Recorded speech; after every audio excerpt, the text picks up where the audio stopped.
Am I disappointed in Slitterhead? You saw the title right. Well, thankfully, my take is a little bit more nuanced than a simple yes or no. If you're new to the channel, we talk about anime news, gaming news. We also do reviews of both. And every now and then, I cover conventions. If this sounds remotely intriguing to you, please consider subscribing. With that out of the way, let's take a moment to talk about Slitterhead.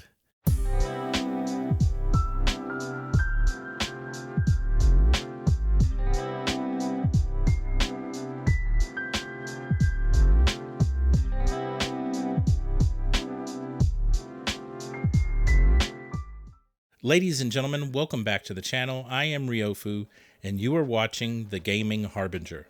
Slitterhead was released to the PlayStation 5, PC, Series X, and S on November 9th, 2024. Now, if you know anything about me, I tell everyone this. Do not let one person be the deciding factor of you purchasing a game or not. And I'm gonna be honest with you, I include myself in this.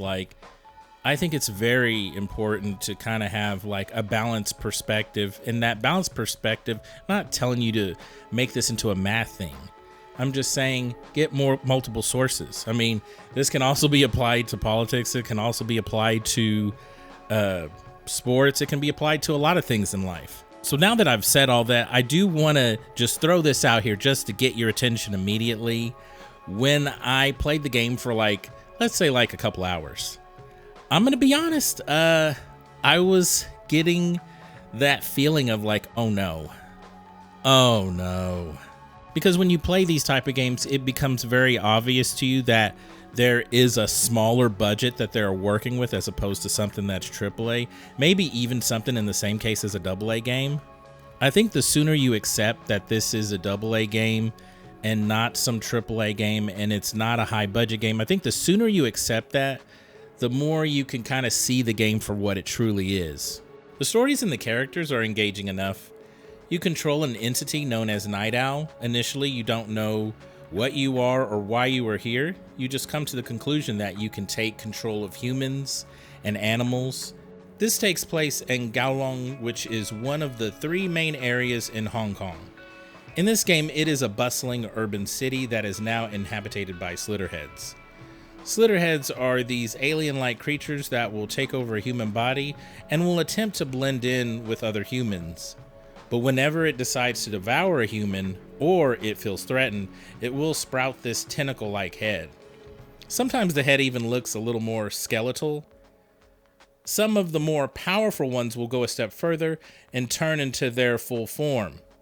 Some will look like insects, some will look like octopuses, and others will look like weeds. So there's different types. You might ask, well, what happens to the human body once they do their transformation? Well, some of them have said human bodies still attached to their backs. It looks wild, man. It's a wild concept, but kind of badass and gross at the same time, I'm gonna be honest. But I will also have to be objective and say we have seen variations of this in horror anime and horror manga just throughout the years.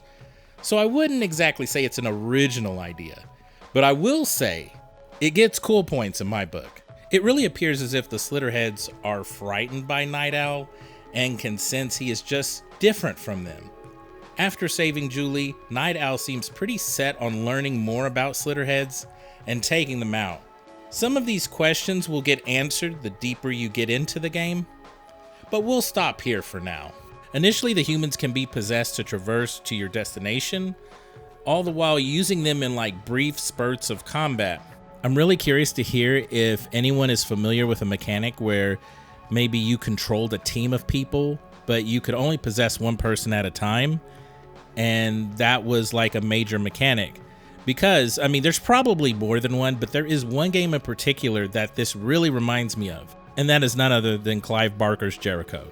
Now, this game came out during the PlayStation 3, Xbox 360 era. There's this mechanic in place where you could control multiple characters and you were a spirit, and there's a team of 4 people, I think, and you would take a moment to control this character, and everybody plays totally different, and you could use this to either regenerate, the person you were previously playing as, or you could use this as a moment to like, okay, this guy has more firepower, so we're gonna fight this boss with that character. Or sometimes you need to get into smaller places, so you switch to another character. In this game, you're doing it for a couple of different reasons. For just the basic human, you're kind of using it to kind of just traverse around the location. There's someone on another roof nearby. I'm gonna jump off the roof that I'm on, and then in mid-air switch and possess another body on another building. And yes, don't let me explain what happens to the first body. Pretty early into the game, you realize possessing humans near death causes them to become a rarity. Rarities will be the characters you mainly play as, but there will be times where you'll play as a random human. And as I was saying earlier, they do have like basic attacks, but they can be killed off pretty quickly. So you want to like, you want to keep your rarities alive, but occasionally you might have to fight as just a plain old human and just whack at, like the boss a couple of times, but it's not something that's a long-term idea. Another thing is that the rarities have special abilities that you can upgrade, so I mean, it makes them way more powerful than the average human.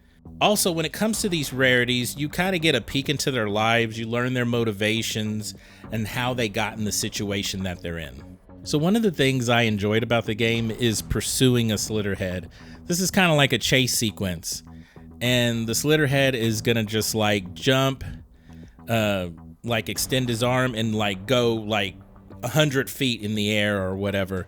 And sometimes he'll jump on signs, and then he'll be scaling rooftops, and you're pretty much just forced to follow him. And since a lot of times the Slitterhead is probably running through random humans, you're pretty much stuck to just following him by possessing multiple bodies. So it's not as bad as it sounds, because here's the thing.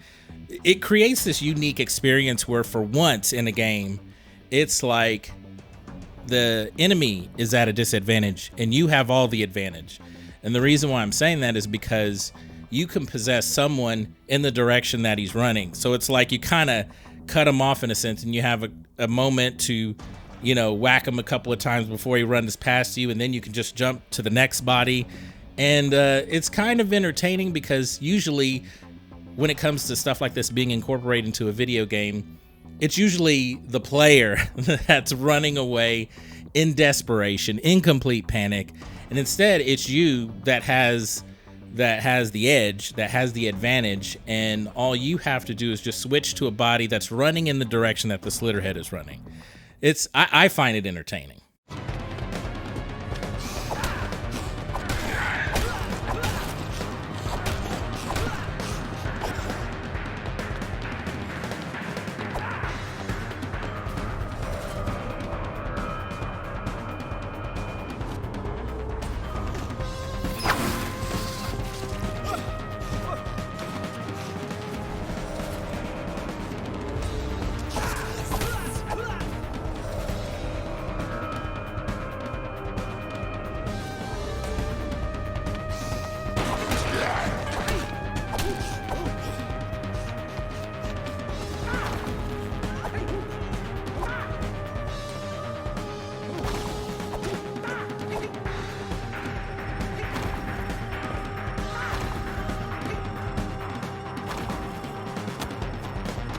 As far as the setup to the story, character backgrounds, traversing from body to body, all of these are the strong parts of the game.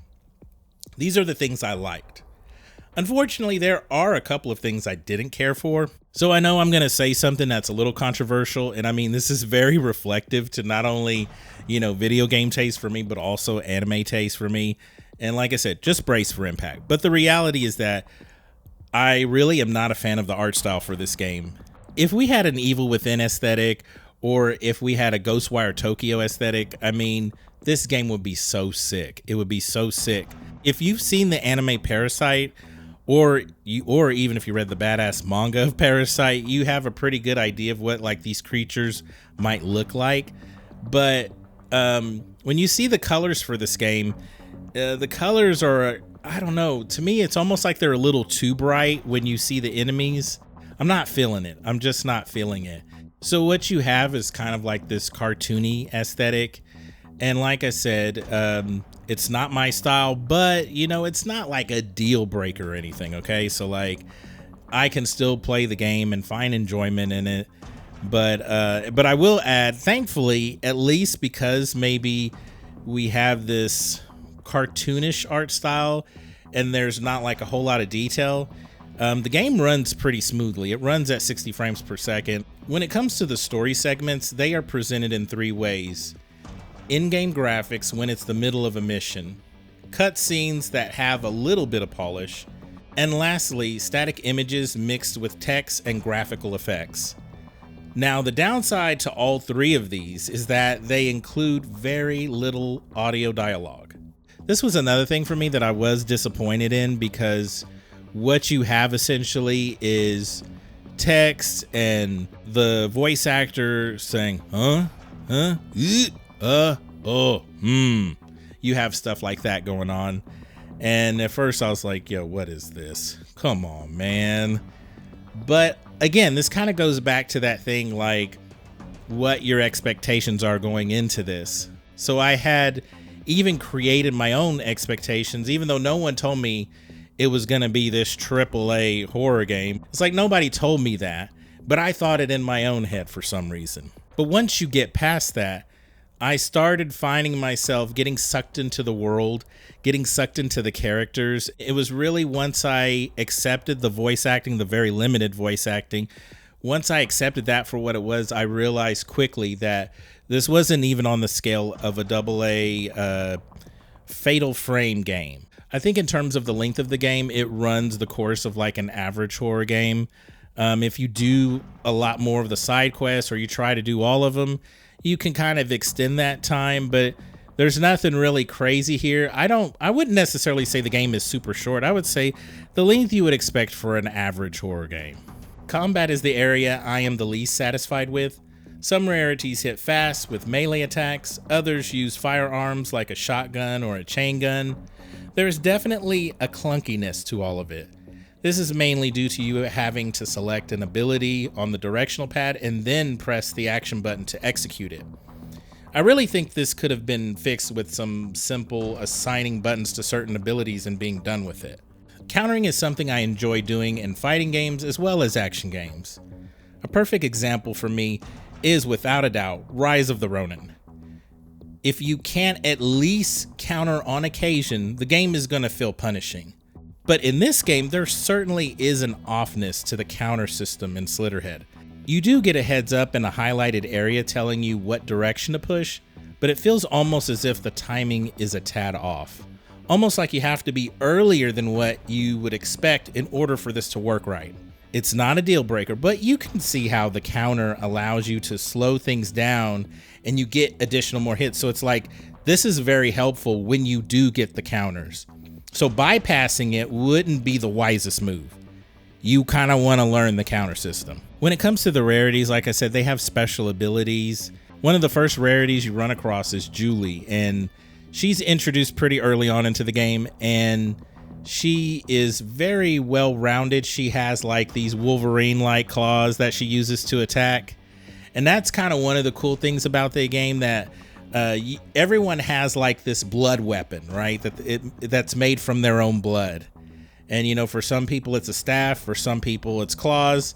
If I'm not mistaken, there's about 8 or so rarities, and the ones you're seeing in this video are pretty early into the game, so I don't want to ruin it for anyone. But yeah, just to let you know, there's a lot more rarities than the characters you're seeing on screen right now. The music does what it's supposed to do, but when it comes to that mission select music, man, that music is fire. That song is a jam.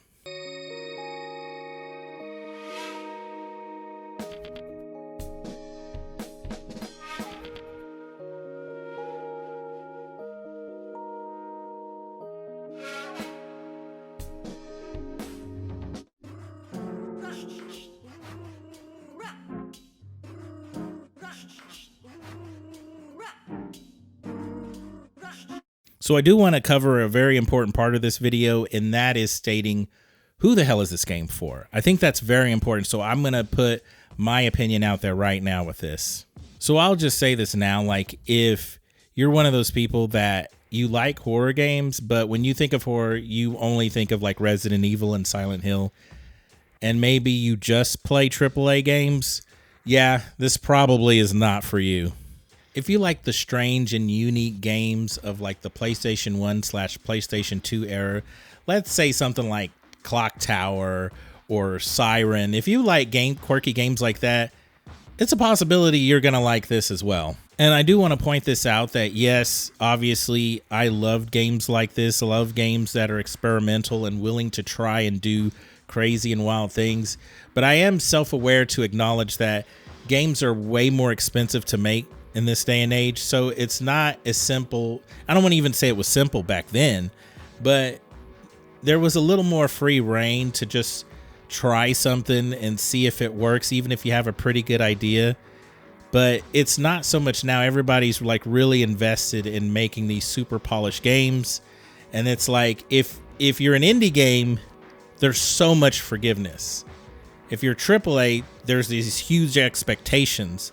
And it's really the people that are not either of those two. Those are the ones that catch the heat.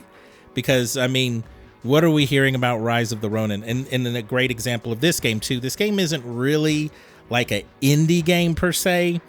There's a little bit more money behind it than that. But also, it's a tough place to be. I really feel for them. I mean, you could say the same thing of like a Fatal Frame game. For some people, it's like it's not doing enough graphically.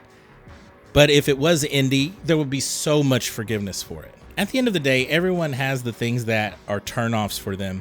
I'm not here to persuade you one way or another, but I am here to motivate the people that would be intrigued by this game. So the prices of the game are really bizarre. Like, so full disclosure, I purchased this game. I pre-ordered it pretty early in advance, and I got it for $50 for the day one edition.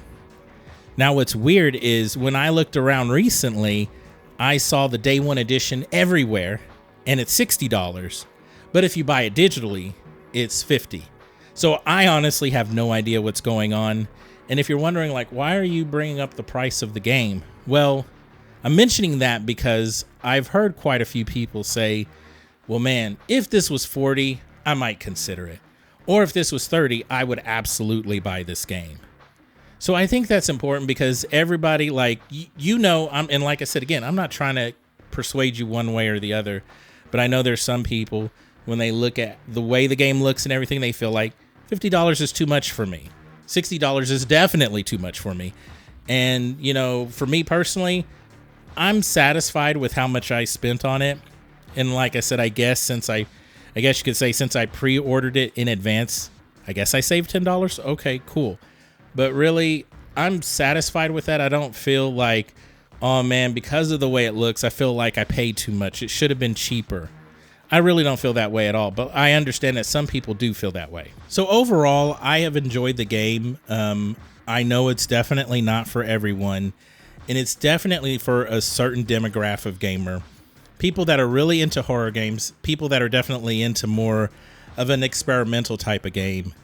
But I would say I enjoyed my time for the most part once I accepted what type of game I was playing. If you enjoyed this video, please give it a thumbs up. Let me know how I'm doing. Let me know if you've played this.